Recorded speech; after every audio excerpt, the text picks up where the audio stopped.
Hello everyone, I am about, I would say roughly 35-40 minutes into Stories, these. And in Stories, the Path of Destinies, you play as Renardo here, the very humorous fox. It's a game that is inspired apparently by The Edge of Tomorrow, the Tom Cruise movie, which has a very, it's basically a sci-fi Groundhog's Day. What's neat about this game is that it is, of course, top-down as you're seeing here, and while that definitely evokes feelings of a Diablo, there's a primary difference in that the combat is more like a Devil May Cry or even a Batman, one of the Batman Arkham games.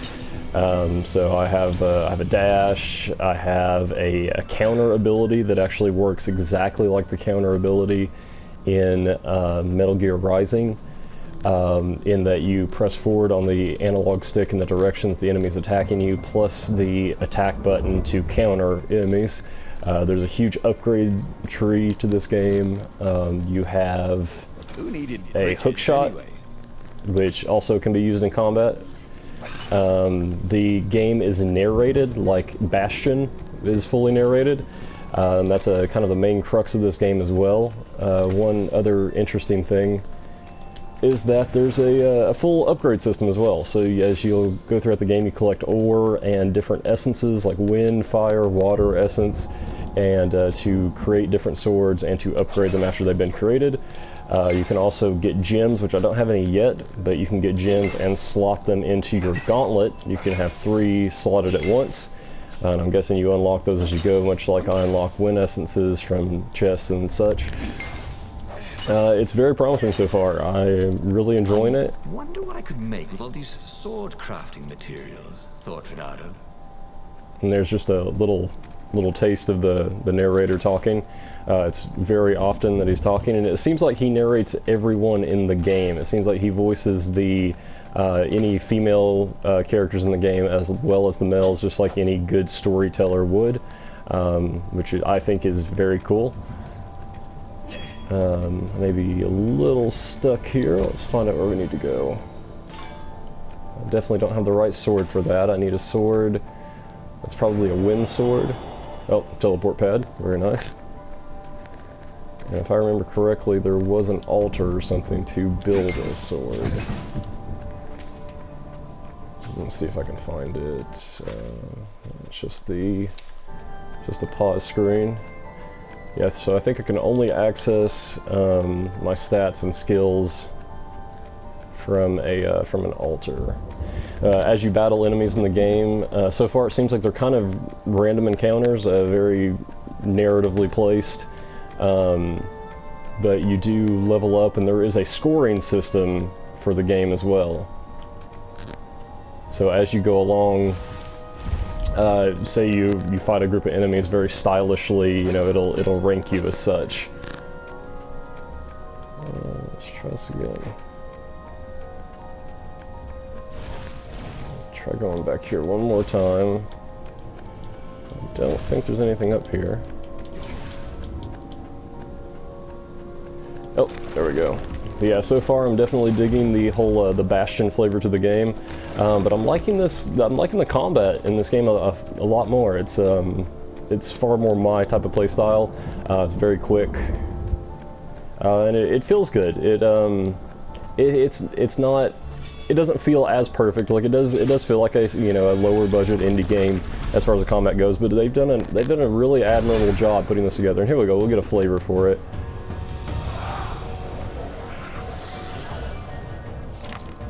Alright, looks like I'm coming up a new type of enemy. Avoid the Warlock's fire spell. It will damage everyone in the area once it explodes. Okay. So stay away from that. And there you can see. Oh. Very cool. Oh. I love a game that has a good dodge. It's very fun.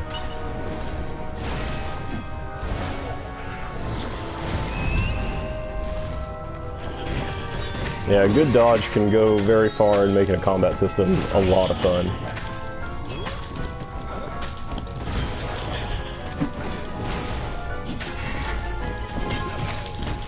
Oh, and then you see there I got hit.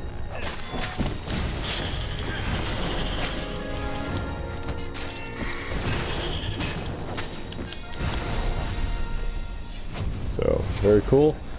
Style, great. I think I didn't do so great that time. I've definitely had more stylish combats in this game. I definitely got hit. Not cool in my book, but hey, there's always room for improvement. And like I said, I'm only like 35 minutes into this game.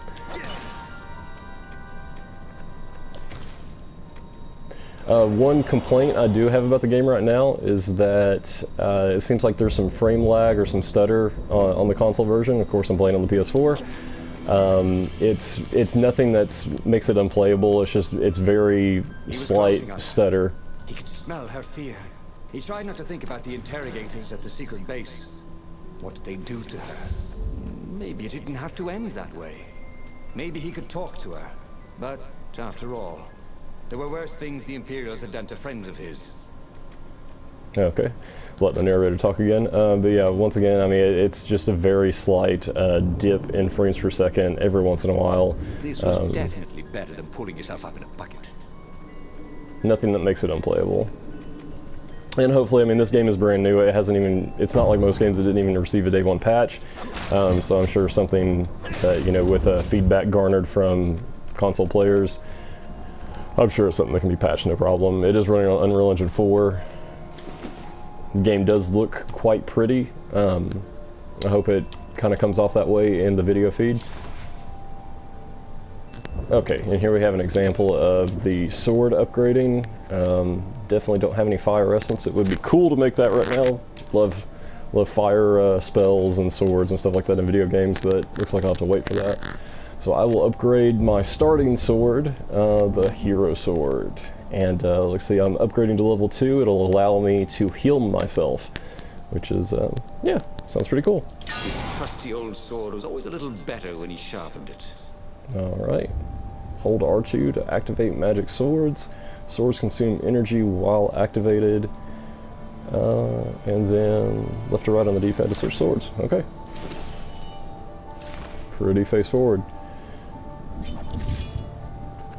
Alright. And this is a game that's so narratively driven that I don't want to spoil much of the game. Right now, basically you make decisions a lot in this game. Just in the small time that I played it, I'm making decisions back to back. Ones that they say drastically affect the outcome of the game.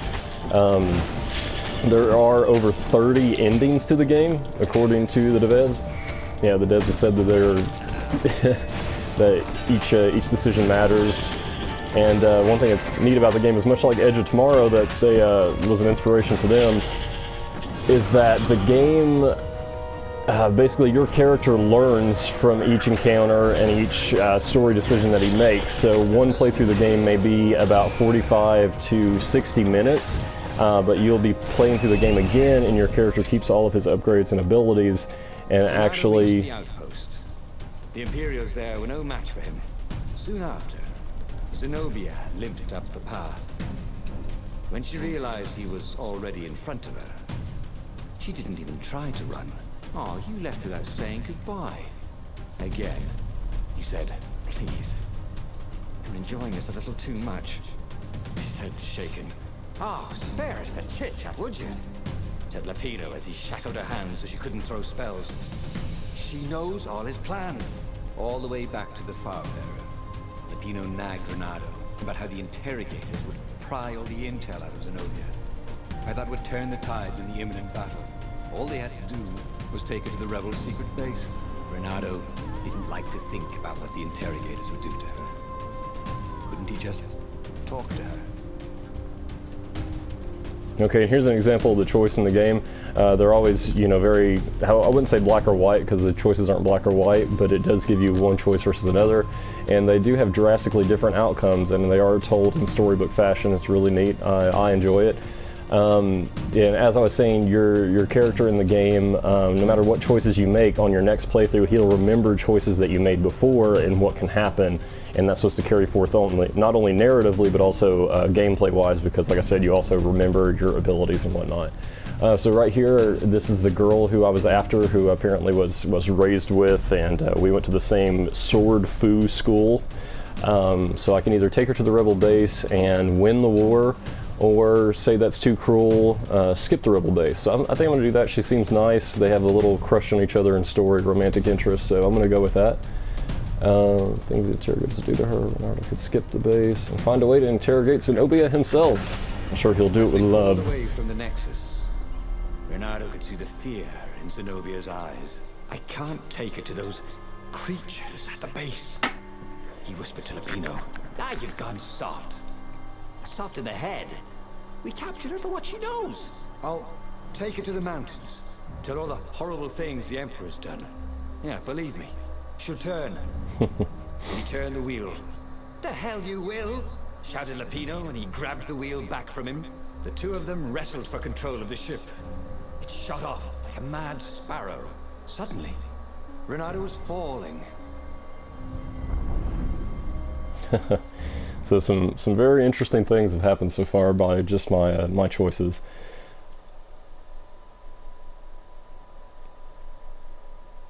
And as I'm recording on the PS4, I only have about 15 minutes at a time. I don't know how much time I have left, but just from what I've played so far, I may end up uploading a couple more of these clips randomly throughout playthroughs. Zenobia was standing over him.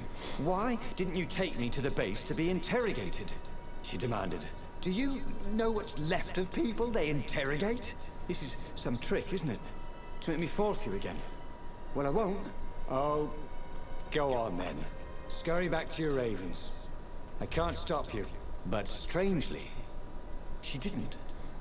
As Renardo set off to find the Farfarer, she followed him, keeping just out of sight of the ravens.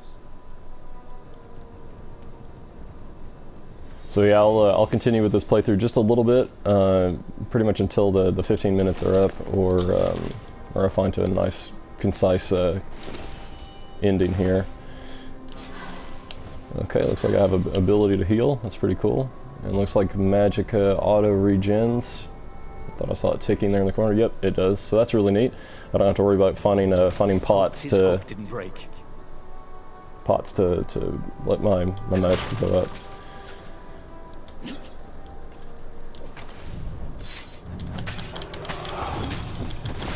So yeah, I'm definitely liking the fact that the more I play the game, the more the combat is fleshing out, and not only doing a Metal Gear Rising or a Batman shtick, but it's also kind of coming up with its own things to bring to the table.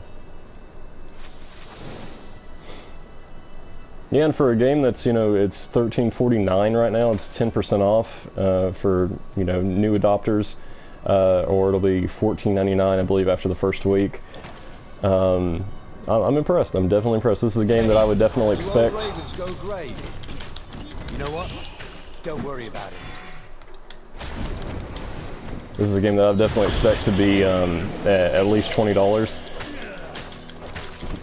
So it looks like the developers, in my opinion, might have enough faith in their product to put it out just a little bit cheaper and take that chance. Do it at the baseline price for what indie games were a couple of years ago, instead of the new baseline price of what it seems to be is $19.99. So from a budget-minded person, that's nice. You know, $5 is $5.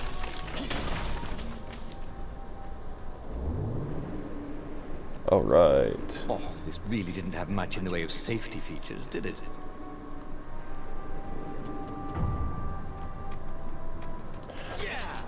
And so far, there's no puzzles. A lot of people may be wondering that, you know, with it being a top-down perspective, kind of may look like Zelda to some people. I'm not seeing any puzzles so far, other than, you know, upgrade your swords to make it through doors. But I am getting, you know, a lot of combat, a lot of story, and it looks like it. If you want to be really objective about it, then there. You know, it pretty much is these little combat arenas, and then the story in between. But I feel like it pulls it off. I feel like it would be. I feel like it would detract to say that, you know, all the game was, you know, a one-trick pony. It's definitely one of those things. The more I play it, the more I like it. And I'm very intrigued to go for a second or a third playthrough, and, you know, and trying to wiggle out all the endings.